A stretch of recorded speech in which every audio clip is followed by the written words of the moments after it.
Hi everyone, and welcome to this short webinar about how to turn every lesson into a STEM career lesson. All of you on the call today are elementary teachers, and I am thrilled to have you because it means that teachers like you care about helping even our youngest students take the first steps towards their future careers. So thank you again, and let's get started. I am Ashley Parada. I am the owner of Career in STEM. This is my beautiful family. My son is JP. He is in first grade, and my daughter is Camila. She's in preschool.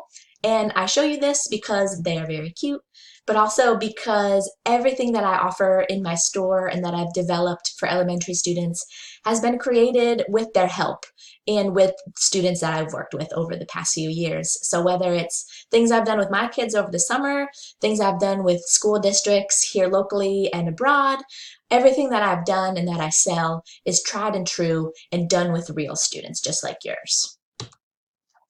So why STEM careers? This may seem like a daunting question, especially if you teach younger elementary. You might be wondering, why do I even need to think about this? Here's why. Because there is a tremendous opportunity in STEM careers. And the sooner we can raise awareness about these opportunities, the more informed career decisions students are going to be able to make, and the more our economy is going to prosper. We have over 3.5 million new jobs that will be coming online in STEM fields in the next few years. STEM workers earn double the national average, and there's a tremendous need with millions of jobs going unfilled in STEM positions every year. So if we can get more students aware, at least, of the opportunity in STEM careers, I feel like the economic opportunity for United States and America, and the world in general, would be much more promising. So my goal for you in this webinar is to help you help your students define their interests and connect them to careers. My approach is by using the exact same content, but delivered through a new lens. So I know oftentimes in the world of education, we're bombarded with the latest new trend or something our district is trying out that we're expected to implement in our classrooms. This is not something new. This is not something extra or different. This is just delivering the exact same thing you are about to do, but through a new lens. That new lens being the STEM career lens. So in doing so, your lessons will mirror the practices of real STEM professionals rather than knowledge for knowledge's sake. So when I say same content, new lens, what do I mean?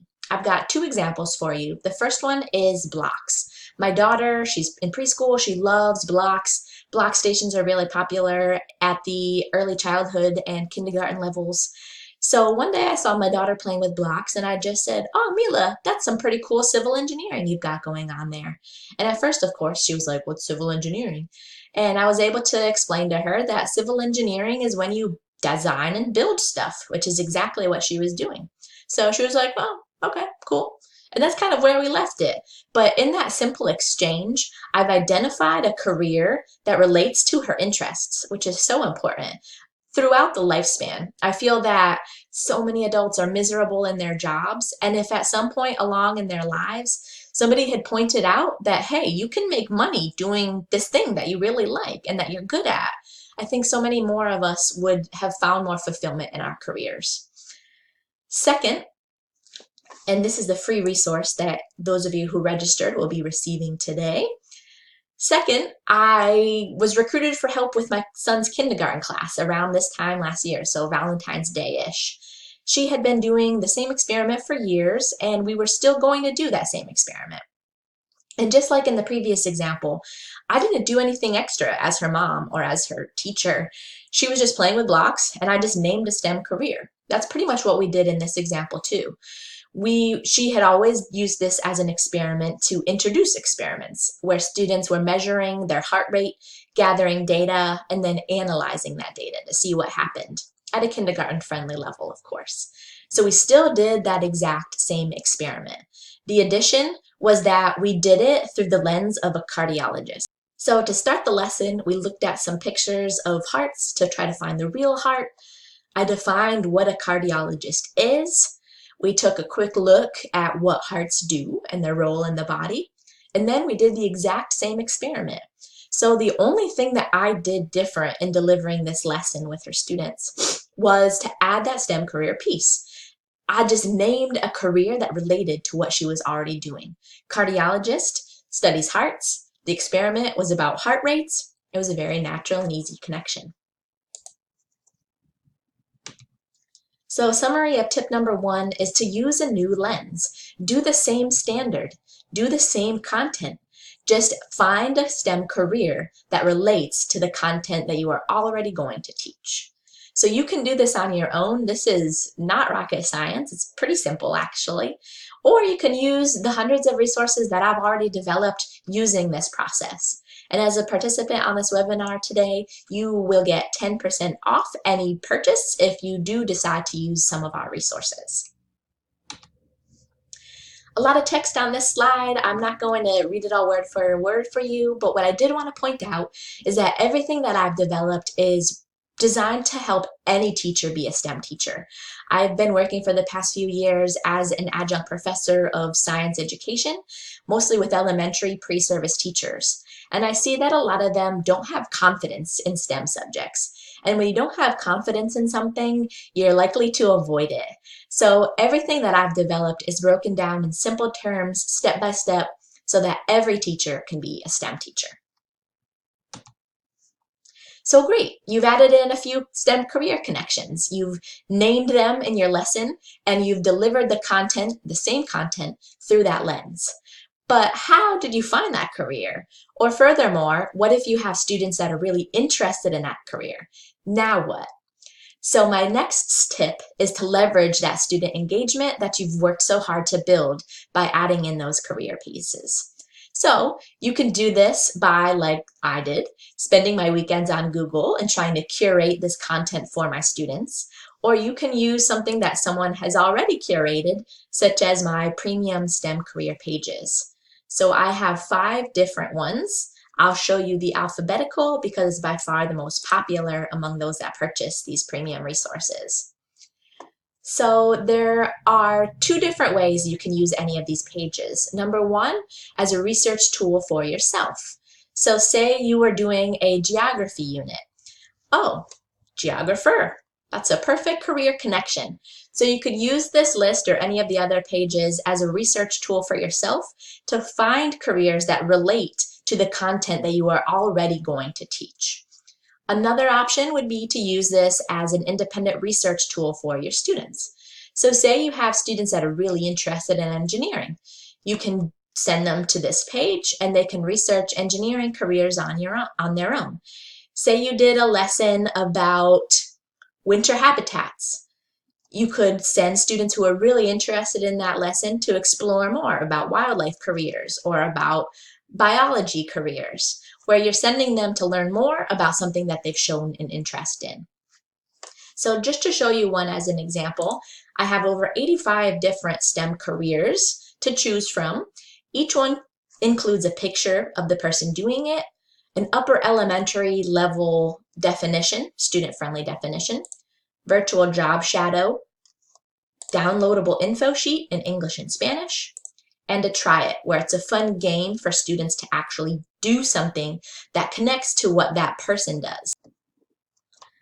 So I've noticed that there's a lot of good resources out there for students to either read or to watch, but there's not a lot of good things that show them what that person really does and gives them a test drive.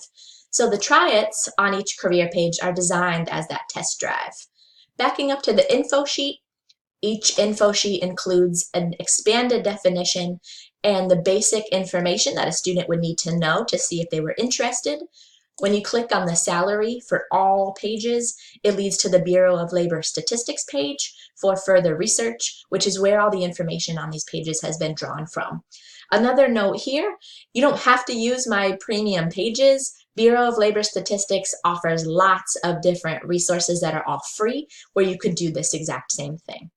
So summary of that tip is to leverage engagement and provide a next step, whether it's for you to connect to your own lessons or for your students to build upon and explore their interests. I do offer all 5 premium pages included as part of special offer right now, where you would get all elementary resources in my store and all 5 premium pages for just $180 for all teachers in your school.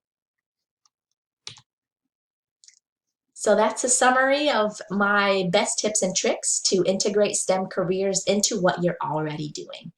So I did have a few questions come in through email. The first one that I'll answer, actually they were both related, so I'll answer this one in both. The question was, I have a lot of new STEM teachers. The other question was, I have a lot of teachers that haven't done STEM before, and I'm wondering what is your best suggestion for getting them started with STEM? So what I like to tell students, because I work with a lot of pre-service elementary teachers, is that start with what you already know and are good at. So if STEM is new to you, it's intimidating to you, you lack confidence, then just start where you're already at. So for example, it's common for teachers to ask students to make a prediction when they're reading. You could very easily just use the hypothesis word instead of prediction. And then you've added in a small amount of some science content, a new vocab word at least. Or if you're teaching a geography unit, how can you use this Play-Doh to model the African continent? Where they're doing inquiry and they're practicing using a flexible STEM mindset, even if it's not straight up STEM content. So start with where you're at, and also don't recreate the wheel. There's a ton of good existing content out there, such as mine or lots of other different providers. So don't try to recreate the wheel. A lot of this has been done and done well. So find existing resources and make them your own. So thank you so much for being on the call today, guys. I'll be sending out your free resource to everybody who's registered, as well as your 10% off coupon code, again, to everybody who's registered for this webinar. If you didn't register, or maybe somebody forwarded you this video or this link, that's fine. Just email me at ashley@careerinstem.com if you'd like to have that free resource, the Valentine's Day lesson plan, and the coupon code to save 10% off. So again, thanks. I hope you found some good tips and tricks for your classroom. Have a wonderful rest of your day.